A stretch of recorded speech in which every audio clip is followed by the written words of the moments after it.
I'm Jason Gilbo here at Fantasy Football Cafe, doing a quick rundown preview with the Minnesota Vikings. Definitely an interesting bunch.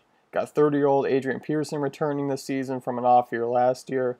Second-year Teddy Bridgewater out of Louisville, making some noise as a late-round QB. Definitely could be a streaming option for me at some points during the year. You got to like him and the strides he's made here. And they've definitely improved the core. Although it's not a core I really like, they definitely have improved from 2014. Adding Mike Wallace, you get a healthy Kyle Rudolph back, which is good news there. Mini finished 7-9 last season. Maybe if Peterson was around, Rudolph was healthy, they could have flipped that record around 9-7. I definitely thought they were a tough beat for a lot of teams there. So definitely should be in the mix of things, in the NFC North there with the Lions, kind of on the cusp, and then obviously no one's topping the Packers. So. Could be an interesting season for them. Jumping into the bread and butter, the Vikings run game still very valuable in Minnesota, even without AP last season.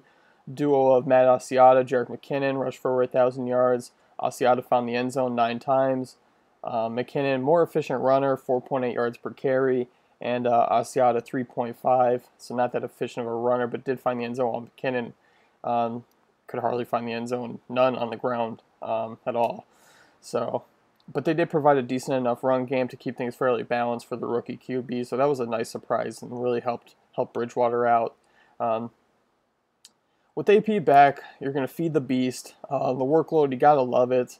You're going to see 250 plus attempts, closing on 300. Even though he's 30 years old, you just don't see him not doing what they've been doing all along. All of a sudden in 1 year, the guy's a Hall of Fame running back, 1,300 yards. Double-digit scores is probably where you're going to find him at the end of the year. Always got some upside for AP in the touchdown and receiving department, so you got to give it to there. Guy's just a freak of nature. AP comes out as a top 3 running back without a doubt, even being 30 years old.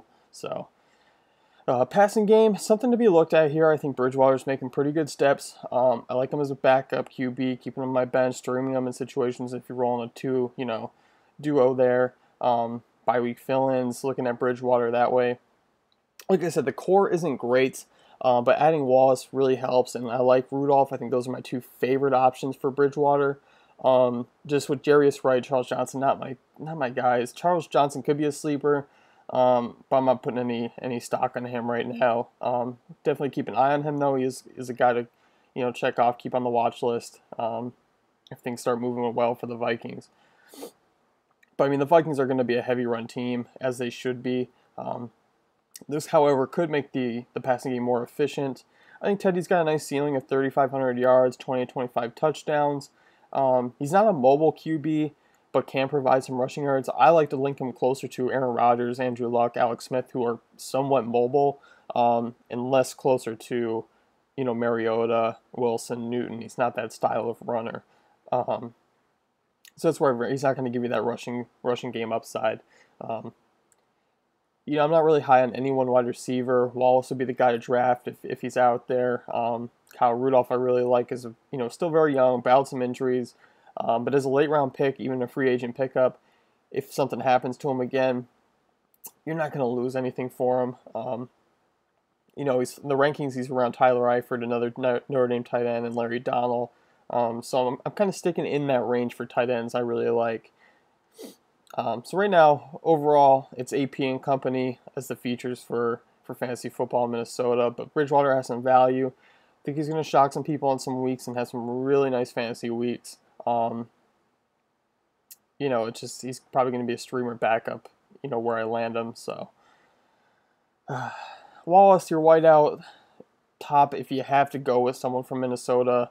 Mike Wallace is your wideout of choice. Double-digit touchdowns last season with Miami. Not going to come up with that one, but should be a pretty stable wide receiver 3 over the course of the season. And also keep an eye on Rudolph. There are a few picks to really like in Minnesota.